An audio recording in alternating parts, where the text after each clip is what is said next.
Hello everyone and welcome to this e-lecture on stereochemistry. आज हम त्रिविम रसायन विज्ञान के बारे में पढ़ेंगे। त्रिविम रसायन विज्ञान की जब हम बात करते हैं तो ये आपका कोर्स है जो आपको स्टीरियोकेमिस्ट्री में पढ़ना है। हम वन बाय वन इन सभी टॉपिक्स के बारे में बात करेंगे।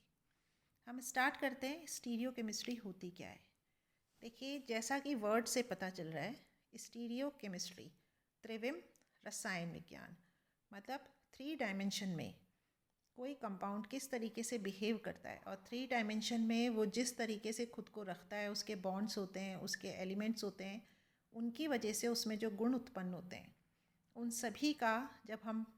सभी के बारे में जब हम जानकारी लेते हैं तो वो स्टीरियोकेमिस्ट्री के अंतर्गत आती है, त्रिविम रसायन विज्ञान के अंतर्गत आती है। इसमें सबसे पहले हमको पढ़ना है समावयता क्या होती है, आइसोमेरिज्म क्या होता है, कॉन्सेप्ट ऑफ आइसोमेरिज्म। ऐसे ऑर्गेनिक केमिस्ट्री में या केमिस्ट्री में ऐसे बहुत सारे कंपाउंड्स होते हैं जिनके मॉलिक्यूलर वेट एक जैसे होते हैं, जिनके अणुसूत्र एक जैसे होते हैं, लेकिन उनके जो गुण होते हैं, कैरेक्टर्स होते हैं, वो एक दूसरे से बिल्कुल डिफरेंट होते हैं।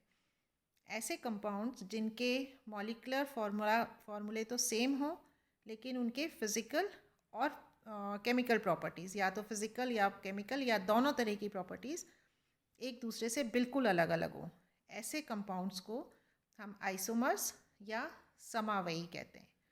और इस घटना को, इस प्रोसेस को हम आइसोमेरिज्म कहते हैं। बात को समझिए, एक या एक से ज़्यादा ऐसे कंपाउंड्स जिनका मॉलिक्यूलर फार्मूला सेम है, लेकिन उनकी फ़िज़िकल और केमिकल प्रॉपर्टीज़ एक दूसरे से बिल्कुल अलग हैं, तो वो एक दूसरे के आइसोमर्स कहलाएंगे, समावयी कहलाएंगे। नेक्स्ट हम पढ़ेंगे समावयता के प्रकार, टाइप्स ऑफ आइसोमेरिज्म। समावयता कितने प्रकार की होती है, ये नीचे एक चार्ट दिखाया गया है, इससे क्लियर होता है कि आइसोमेरिज्म कितने प्रकार की होती है। यहाँ दिखाया आपको आइसोमेरिज्म। सबसे पहले हमने इसको 2 प्रकार में, 2 टाइप्स में डिवाइड किया है। एक है संरचनात्मक समावयता, जिसे हम कहते हैं स्ट्रक्चरल आइसोमेरिज्म, और दूसरी है त्रिविम समावयता, स्टीरियो आइसोमेरिज्म। ये चैप्टर हमारा स्टीरियो आइसोमेरिज्म पे है, लेकिन हम संरचनात्मक समावयता, स्ट्रक्चरल आइसोमेरिज्म जो आप छोटी क्लासेस में पढ़ के आए हैं, एक बार उसे भी रिवाइज करेंगे। सबसे पहले स्ट्रक्चरल समावयता, इसको हमने फिर से 5 पार्ट्स में डिवाइड किया है। स्ट्रक्चरल समावयता आइसोमेरिज्म फिर से 5 तरीके की होती है। फर्स्ट इज स्थिति समावयता, पोजीशन आइसोमेरिज्म, श्रृंखला समावयता, चेन आइसोमेरिज्म, क्रियात्मक समूह समावयता, फंक्शनल ग्रुप आइसोमेरिज्म, मध्यावयता, मेटामेरिज्म, चलावयता, टॉटोमेरिज्म। तो इस तरह से संरचनात्मक समावयता को हमने फिर से 5 पार्ट्स में डिवाइड किया है। नेक्स्ट है हमारी त्रिविम समावयता। त्रिविम समावयता को हमने 2 पार्ट्स में डिवाइड किया है, विन्यासी कॉन्फ़िगरेशनल, संरूपीय कन्फर्मेशनल। और विन्यासी समावयता फिर से 2 प्रकार की, ज्यामितीय ज्योमेट्रिकल और प्रकाशीय ऑप्टिकल आइसोमेरिज्म। जो हमें पढ़ना है इस चैप्टर में, हम स्टीरियोकेमिस्ट्री का चैप्टर पढ़ रहे हैं, स्टीरियो आइसोमेरिज्म के बारे में पढ़ना है, ये है हमारे इस चैप्टर का मुख्य विषय। त्रिविम समावयता हम पढ़ेंगे कॉन्फ़िगरेशनल, कन्फर्मेशनल, ज्योमेट्रिकल और ऑप्टिकल। इस चैप्टर में हमको इन सब चीज़ों के बारे में पढ़ना है। पर पहले संरचनात्मक समावयता क्या होती है, इसको हम फिर से रिवाइज करेंगे। Structural isomerism. स्ट्रक्चरल आइसोमेरिज्म में क्या होता है, जो यौगिक होते हैं, कंपाउंड होते हैं, उनके मॉलिक्यूलर फॉर्मूले सेम होते हैं, अणुसूत्र उनके समान होते हैं, उनकी आणविक संरचना, मॉलिक्यूलर स्ट्रक्चर में डिफरेंस होता है, और मॉलिक्यूलर स्ट्रक्चर में डिफरेंस होता है, इसलिए इनकी केमिकल और फिज़िकल प्रॉपर्टीज़ में भी डिफरेंस होता है। ये फिर से 5 तरीके के अभी हम चार्ट में हमने देखा था। फर्स्ट है पोजीशन, स्थिति समावयता। स्थिति समावयता में वो कंपाउंड्स आते हैं जिनमें फंक्शनल ग्रुप, डबल बॉन्ड या ट्रिपल बॉन्ड या कोई दूसरा सब्स्टिट्यूएंट, प्रतिस्थापी समूह जो उससे जुड़ा हुआ हो, उसकी पोजीशन अलग अलग हो। उस जो यौगिक हैं, एक या एक से ज़्यादा, दो या दो से ज़्यादा यौगिक, उनमें जो फंक्शनल ग्रुप अगर उसमें अटैच्ड हैं तो उनकी पोजीशन डिफरेंट होगी। डबल या ट्रिपल बॉन्ड उसके अंदर है तो उनकी पोजीशन डिफरेंट होगी, या फिर कोई सब्स्टिट्यूएंट जुड़ा हुआ है तो उसकी पोजीशन डिफरेंट होगी। उन यौगिकों को हम एक दूसरे का पोजीशन, स्थिति समावयी कहते हैं। एग्जाम्पल से समझेंगे इसको। यहाँ देखिए, ये है 1 प्रोपेनॉल, ये है 2 प्रोपेनॉल। इन दोनों का मॉलिक्यूलर फार्मूला C3H8O है। यहाँ पे OH फर्स्ट कार्बन पे जुड़ा हुआ है, यहाँ पे OH सेकेंड कार्बन पे जुड़ा है। अभी मैंने आपको बताया था फंक्शनल ग्रुप की पोजीशन अलग अलग होती है, तो OH की पोजीशन यहाँ पे अलग अलग जगह पे है, इसलिए 1 प्रोपेनॉल और 2 प्रोपेनॉल एक दूसरे के पोजीशन आइसोमर्स हैं। नेक्स्ट एग्जाम्पल है, अभी यहाँ लिखा था हमने डबल और ट्रिपल बॉन्ड की पोजीशन अलग हो सकती है। ये है 1 ब्यूटीन, ये है 2 ब्यूटीन। दोनों का अणुसूत्र बिल्कुल बराबर है, बिल्कुल एक जैसा है, C4H8। यहाँ पे डबल बॉन्ड सेकेंड कार्बन पे है और यहाँ डबल बॉन्ड फर्स्ट कार्बन पे है, इसलिए 1 ब्यूटीन और 2 ब्यूटीन एक दूसरे के पोजीशन आइसोमर्स हैं। ये ट्रिपल बॉन्ड का एग्जाम्पल है, 1 ब्यूटाइन 2 ब्यूटाइन। फिर से ट्रिपल बॉन्ड की पोजीशन अलग है, इसलिए ये दोनों एक दूसरे के पोजीशन आइसोमर्स हैं। यहाँ हमने लिखा था सब्स्टिट्यूएंट की पोजीशन अलग अलग हो। ये ऑर्थोजाइलिन है, ये मेटाजाइलिन है, पैराजाइलिन है। यहाँ बेंजीन के ऊपर जो सब्स्टिट्यूएंट है 2 मिथाइल ग्रुप हैं। इन दोनों मिथाइल ग्रुप की पोजीशन एक दूसरे के रिलेटिव डिफरेंट है, इसलिए ऑर्थो, मेटा और पैराजाइलिन एक दूसरे के पोजीशन आइसोमर्स है। ये हुआ स्थिति समावयिता, जिसमें फंक्शनल ग्रुप्स की, डबल या ट्रिपल बॉन्ड की या प्रतिस्थापी समूहों की सब्स्टिट्यूएंट्स की पोजीशन एक दूसरे से अलग होती है, वो एक दूसरे के स्थिति समावयी होते हैं। नेक्स्ट है चेन आइसोमेरिज्म, श्रृंखला समावयिता। इसमें जो आइसोमर्स आते हैं उनमें कार्बन एटम्स की चेन होती है, वो अलग अलग तरीके की होती है। मतलब कभी वो स्ट्रेट चेन होती है, कभी उसकी ब्रांच हो जाती है, और ब्रांच में भी ब्रांचेस की नंबर ऑफ ब्रांचेस वो अलग अलग हो सकता है। वो सभी एक दूसरे के चेन आइसोमर्स होते हैं। अणुसूत्र फिर से यहाँ पे समान होता है, मॉलिक्यूलर फार्मूला दोनों का समान होता है, बस उनमें जो श्रृंखला है, चेन है, वो डिफरेंट होती है। एग्जाम्पल देखते हैं। सबसे पहले हमने एग्जाम्पल लिया ब्यूटेन का। अगर आपको कहा जाता है कि C4H10 इस अणुसूत्र के जितने भी कंपाउंड्स बन सकते हैं वो बनाइए, तो आप एक बनाएंगे N ब्यूटेन। इसके अंदर स्ट्रेट चेन है 4 कार्बन्स की। इसी मॉलिक्यूलर फार्मूला से आइसोब्यूटेन भी बन सकता है, 2 मिथाइल प्रोपेन। यहाँ देखिए, ये ब्रांच्ड हो गया, मॉलिक्यूलर फार्मूला दोनों का सेम है, बस ये स्ट्रेट चेन है और ये ब्रांच्ड है। ये एक दूसरे के चेन आइसोमर्स हैं। ऐसा ही आप N पेंटेन के लिए भी लिख सकते हैं। C5H12 के N पेंटेन बना सकते हैं इस मॉलिक्यूलर फार्मूला से, और आइसोपेंटेन बना सकते हैं, और आप इससे नियो पेंटेन भी बना सकते हैं।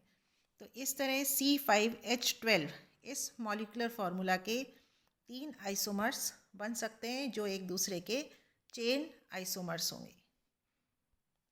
नेक्स्ट हम पढ़ेंगे फंक्शनल ग्रुप आइसोमेरिज्म, क्रियात्मक समूह समावयिता। इसमें वो आइसोमर्स आते हैं जिसमें फंक्शनल ग्रुप एक दूसरे से अलग अलग होता है। मॉलिक्यूलर फार्मूला सेम है, लेकिन फंक्शनल ग्रुप उनके एक दूसरे से अलग हैं। क्योंकि फंक्शनल ग्रुप अलग हैं, इसलिए इनके फिजिकल और केमिकल प्रॉपर्टीज़ भी एक दूसरे से बिल्कुल अलग अलग होंगी। इसमें क्या एग्जाम्पल्स आते हैं, एल्कोहल और ईथर, ये एक दूसरे के फंक्शनल ग्रुप आइसोमर्स होते हैं। एल्डिहाइड और ketone, carboxylic acid and asters and unsaturated and cyclic compound, ये सब एक दूसरे के फंक्शनल ग्रुप आइसोमर्स होते हैं। मॉलिक्यूलर फार्मूला सेम होता है, पर इनका मॉलिक्यूलर स्ट्रक्चर अलग अलग होता है, और क्योंकि फंक्शनल ग्रुप अलग है इसलिए इनकी केमिकल और फिजिकल प्रॉपर्टीज़ भी एक दूसरे से बिल्कुल अलग होती है। हम कुछ एग्जाम्पल्स देंगे यहाँ पे। मॉलिक्यूलर फार्मूला है C2H6O। C2H6O से जब आप कंपाउंड्स लिखना स्टार्ट करेंगे तो आप दो तरह के कंपाउंड्स लिख सकते हैं। एक होगा एथेनॉल और एक होगा डाईमिथाइल ईथर। यहाँ पे फंक्शनल ग्रुप एल्कोहल है और यहाँ फंक्शनल ग्रुप ईथर है। तो एल्कोहल और ईथर एक दूसरे के फंक्शनल ग्रुप आइसोमर्स होते हैं। एल्डिहाइड और कीटोन CnH2nO, इस जनरल मॉलिक्यूलर फार्मूला से जब आप कंपाउंड्स लिखेंगे तो आप एल्डिहाइड और कीटोन दोनों लिख सकते हैं। C3H6O से लिखिए, प्रोपेन एल्डिहाइड लिखा जाएगा और एसीटोन लिखा जाएगा। ये दोनों एक दूसरे के फंक्शनल ग्रुप आइसोमर्स हैं। इसी तरह एल्डिहाइड कीटोन और एल्कीनॉल, एल्कीनॉल का मतलब डबल बॉन्ड और एक OH ग्रुप, एलाइल अल्कोहल, ये CnH2nO से जब हम लिखेंगे तो हम इससे एल्डिहाइड भी लिख सकते हैं, कीटोन भी लिख सकते हैं और एल्कीनॉल भी लिख सकते हैं। यहाँ C3H6O से लिखा था, ये C3H6O से एक एल्कीनॉल है, इसमें एक OH है ऑल के लिए और एल्की तो एक डबल बॉन्ड है, इसलिए प्रोपेनएल्डिहाइड, एसीटोन और ये कंपाउंड एलाइल अल्कोहल, प्रोपिनॉल, ये तीनों एक दूसरे के फंक्शनल ग्रुप आइसोमर्स हैं। नेक्स्ट है एसिड और एस्टर्स। सेम मॉलिक्यूलर फार्मूला से आप एस्टर भी लिख सकते हैं और कार्बोक्सिलिक एसिड भी लिख सकते हैं। C3H6O2 से प्रोपेनोइक एसिड और मिथाइल एसीटेट दोनों लिखे जा सकते हैं, इसलिए ये एक दूसरे के फंक्शनल ग्रुप आइसोमर्स हैं क्योंकि इनमें फंक्शनल ग्रुप एक दूसरे से अलग है। एसिड एस्टर के साथ आप एल्कीन डाइऑल भी लिख सकते हैं। ये जो ऊपर हमने मॉलिक्यूलर फार्मूला लिखा था, इससे हम ये वाला कंपाउंड भी लिख सकते हैं जो कि प्रोपीन डाइऑल। तो यहाँ सेम मॉलिक्यूलर फार्मूला के 3 फंक्शनल ग्रुप आइसोमर्स बन सकते हैं। ये है क्रियात्मक समूह समावयता। नेक्स्ट हम पढ़ेंगे मेटामेरिज्म। मेटामेरिज्म को हिंदी में कहते हैं मध्यावयता। मध्यावयता भी एक तरीके से पोजीशन आइसोमर ही है, आइसोमेरिज्म ही है। इसमें जो फंक्शनल ग्रुप होते हैं, ऐसे फंक्शनल ग्रुप जिनमें कम से कम 2 फ्री वैलेंसीज होती है, तो वो दोनों फ्री वैलेंसीज 2 अलग अलग एल्काइल ग्रुप से जुड़ी हुई होती हैं। इस तरह से ये आइसोमेरिज्म दिखाते हैं। ईथर्स, कीटोन्स, सेकेंडरी और टर्शरी अमीन, इनके आप स्ट्रक्चर लिखेंगे। ईथर में O है और O के दोनों तरफ 2 फ्री वैलेंसीज हैं। इस पे अगर अलग अलग फंक्शनल एल्काइल ग्रुप जुड़े हुए हैं तो वो एक दूसरे से O की पोजीशन अलग होगी, तो वो एक दूसरे से आइसोमेरिज्म दिखाएंगे। अभी हम इसका एग्जाम्पल पढ़ेंगे। इसी तरह कीटोन में भी, कीटोन में कार्बन के पास 2 फ्री वैलेंसीज होती हैं, ये अलग अलग एल्काइल ग्रुप से जुड़ सकती हैं। सेकेंडरी और टर्शरी अमीन में भी यही होता है। ये है सेकेंडरी अमीन, इसकी 2 वैलेंसीज फ्री है और टर्शरी अमीन में तीनों वैलेंसीज फ्री होती हैं, जो तीनों अलग अलग किसी एल्काइल ग्रुप से जुड़ सकती हैं। अब हम इसे समझते हैं। ईथर के लिए देखिए, अणु सूत्र है, मॉलिक्यूलर फार्मूला है C4H10O। C4H10O से आप कितने तरीके के ईथर्स लिख सकते हैं? यहाँ देखिए, O के दोनों तरफ इथाइल ग्रुप है, यहाँ O के एक तरफ मिथाइल और एक तरफ प्रोपाइल ग्रुप है, यहाँ पे एक तरफ आइसोप्रोपाइल और एक तरफ मिथाइल ग्रुप है। तो यहाँ O की पोजीशन अलग अलग है, इसके बेसिस पे हम इसको मध्यावयता मेटामेरिज्म कहते हैं। Diethyl ether, methyl N propyl ether और मिथाइल आइसोप्रोपाइल ईथर, ये तीनों एक दूसरे के मेटामर्स हैं। सेकेंडरी अमीन के लिए C4H11N, दोनों तरफ इथाइल ग्रुप हो सकते हैं, जैसे हमने ईथर के लिए किया था, इधर मिथाइल और इधर प्रोपाइल, इधर मिथाइल और इधर आइसोप्रोपाइल ग्रुप हो सकता है।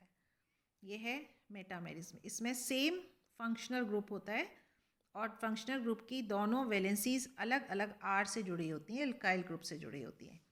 कीटोन में भी हम यही कर सकते हैं, जैसे हमने इन दोनों में किया था, दोनों तरफ इथाइल, मिथाइल या प्रोपाइल, मिथाइल या आइसोप्रोपाइल। तो इसको हम कहते हैं मध्यावयता मेटामेरिज्म। लास्ट है टॉटोमेरिज्म। टोटोमेरिज्म को हिंदी में कहते हैं चलावयता। ये भी एक तरीके की स्पेशल तरीके की फंक्शनल ग्रुप आइसोमेरिज्म है, जिसमें कीटो और इनॉल 2 आइसोमर्स होते हैं। यहाँ डिफरेंस ये है कि ये दोनों आइसोमर्स कंटिन्यूसली एक दूसरे में चेंज होते रहते हैं, इनमें इंटरचेंज चलता रहता है। और ये इंटरचेंज किस तरीके से होता है? मॉलिक्यूल में डबल बॉन्ड और एक प्रोटॉन, वो मोबाइल होने की वजह से ये टॉटोमेरिज्म, ये वाली आइसोमेरिज्म हमको मिलता है। एग्जाम्पल देखेंगे। अभी मैंने आपको बताया था कि कीटो और इनॉल, इनॉल का मतलब एक डबल बॉन्ड हो जिस कंपाउंड में और एक OH ग्रुप हो, इसको हम कहते हैं ये इन और ये ऑल। और ये किस वजह से होता है? डबल बॉन्ड और प्रोटॉन, एक डबल बॉन्ड और एक प्रोटॉन, ये अपनी पोजीशन चेंज करते हैं, जिसकी वजह से कीटो इनॉल टॉटोमेरिज्म हमको मिलता है। ये देखिए, ये है कीटो रूप, C double bond O, C के पास जो अल्फा कार्बन होता है उससे एक हाइड्रोजन जुड़ा हुआ होता है। ये हाइड्रोजन एसिडिक होता है, ये अपनी पोजीशन चेंज कर सकता है। ये कीटो ग्रुप है। H+ यहाँ से टूट जाएगा, ये वाला बॉन्ड ऊपर चला गया और ये C और O के बीच का डबल बॉन्ड इधर आ गया, ये O-, ये H+, तो इनके बीच में बॉन्ड बन जाएगा। ये बन गया इनॉल। इनॉल माने ये ऑल और ये इन। इस इनॉल में बॉन्ड टूट सकते हैं, यहाँ से वापस C और O के बीच में बॉन्ड चला गया और इसलिए डबल बॉन्ड इधर आ गया C और H के बीच में। तो ये दोनों रूप एक दूसरे के अंदर कंटिन्यूसली चेंज होते रहते हैं, इसको हम कहते हैं कीटो इनॉल टॉटोमेरिज्म। इसमें एक डायनेमिक इक्विलिब्रियम होता है। डायनेमिक इक्विलिब्रियम को हम इस साइन से दर्शाते हैं। लगातार फॉरवर्ड और बैकवर्ड रिएक्शन एक दूसरे में कन्वर्ट होती रहती है, चलती रहती है, और इस वजह से हमको ये वाला आइसोमेरिज्म दिखता है। यही आइसोमेरिज्म हमको एसिटिल एसीटोन में भी दिखता है। एसिटिल एसीटोन में देखिए, 2 CO के बीच में एक CH2 ग्रुप होता है। जब 2 कीटो ग्रुप्स के बीच में हाइड्रोजन होता है कार्बन के ऊपर, तो वो हाइड्रोजन सक्रिय हाइड्रोजन हो जाता है, इसको हम एक्टिव मिथाइलिन ग्रुप कहते हैं। CH2 को एक्टिव मिथाइलिन ग्रुप कहते हैं। ये एसिडिक भी होता है, आसानी से H+ आयन निकाल सकता है। होता क्या है कि यहाँ से H+ आयन इस O के ऊपर चला जाता है और ये डबल बॉन्ड इधर चला जाता है। देखिए यहाँ दिखाया गया है, यहाँ दिखाया गया है, ये डबल बॉन्ड टूट के इधर आया और यहाँ से एक H+ निकला और C और H के बीच का बॉन्ड इधर दोनों C के बीच में चला गया, तो यहाँ बन गया डबल बॉन्ड और जो H था यहाँ का वो H यहाँ आ गया। ये चीज़ इस वाले CO के साथ भी हो सकती है और इस CO के साथ भी हो सकती है। यहाँ पे इस कीटोन ग्रुप के साथ दिखाया गया है, H आ गया इस O के पास और ये वाला डबल बॉन्ड चला गया इधर। ये एसिटिल एसीटोन है, एसिटिल एसीटोन का कीटो रूप, और ये एसिटिल एसीटोन का इनॉल रूप। तो ये है कीटो इनॉल टॉटोमेरिज्म, जो हमको एसिटिल एसीटोन में भी नज़र आता है। आज हमने समावयता के बारे में पढ़ा। आपको बताया कि समावयता आइसोमेरिज्म 2 तरीके की होती है, स्ट्रक्चरल और स्टीरियो आइसोमेरिज्म। आज हमने स्ट्रक्चरल आइसोमेरिज्म, जो हम छोटी क्लासेस में पढ़ चुके हैं, उसका रिवीजन किया कि वो कितने तरीके की होती है विथ एग्जाम्पल। नेक्स्ट जो हमारी क्लास होगी उसमें हम त्रिविम समावयता के बारे में पढ़ना स्टार्ट करेंगे, स्टीरियो आइसोमेरिज्म के बारे में। Thank you.